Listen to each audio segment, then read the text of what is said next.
Le jeune couple s'est d'abord installé à Boya avant d'immigrer à Douala en décembre 1979.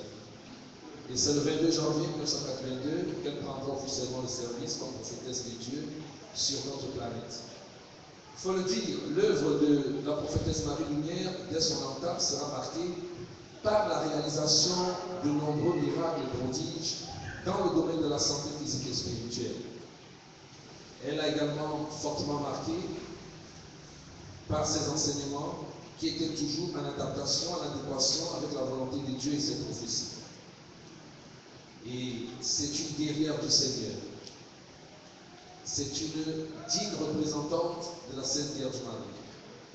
Et en ce qui concerne nos maux, nos malaises, elle dit le plus souvent, venez à moi et je vous soulagerai par la volonté de Dieu. Marie Lumière, durant son œuvre, traversera de nombreuses épreuves. Mais il faut remarquer qu'à toutes les épreuves, elle sortira toujours victorieuse. C'est le cas avec les événements de Pada, c'est le cas avec la fameuse affaire Mala. Maman Lumière étant toujours dans la logique de Dieu, dans la logique de la volonté de la parole de Dieu, a toujours transcendé toutes ces épreuves. Eh bien, c'est à partir du 31 juillet 1995 qu'elle va donc poursuivre sa mission seule à Maképé, ici à Douala, dans ce lieu.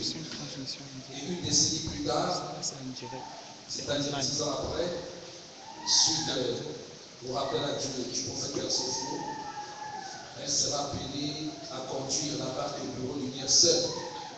Et il faut le dire, Marie Lumière, c'est une guerrière. Figurez-vous, du vivant de Persopho et du moment où ils étaient 3, la charge était repartie en 3 personnes.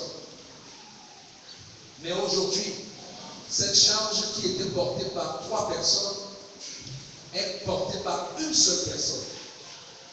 Je pense que si vous n'êtes pas un vrai coin de Dieu, un vrai envoyé de Dieu, vous ne pouvez pas supporter une charge aussi lourde.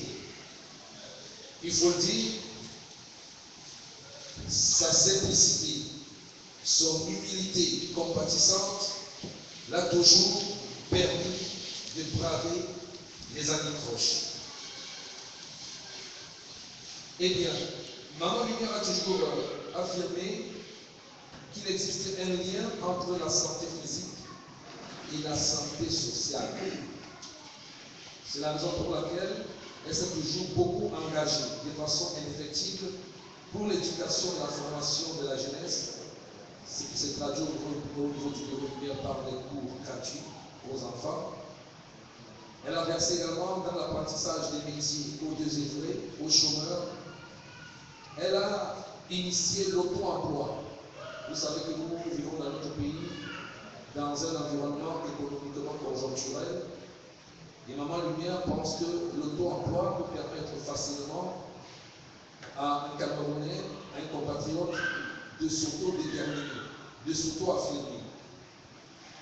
Eh bien, dans la même logique, elle s'est lancée dans l'humanitaire.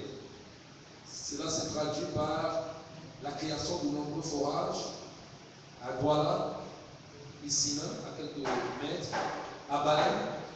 À Balem, c'était le 2 juin 2012 qu'elle a offert un forage à cette communauté. Et à Yaoundé, elle a même eu, à la suite de la création des forages de l'arrondissement de Yaoundé 2, signé un contrat de partenariat avec la mairie, avec les autorités municipales. Et lors du don de ces forages, elle a été honorée à travers la présence de M. le ministre de l'Eau et de l'Énergie, qui s'est déplacé personnellement pour l'inauguration de ces forages. C'était en avril 2013. En avril 2008, la prophétesse Marie Lumière sera également reconnue par les autorités traditionnelles de sa région d'origine. Elle sera érigée comme Mafossi par le roi Banjo, reine de Dieu. Elle recevra plus tard le prix de l'excellence et de la prédication et l'œuvre de l'humanitaire, décennie 1998-2008, décerné par l'ONG Camer Foundation. Ceci pour l'encourager dans son action en faveur de la restauration de la foi en Dieu dans notre pays. Un trophée lui sera également offert par les journalistes camerounais. Le trophée porté par un journaliste célébrissime, Jules Lobor,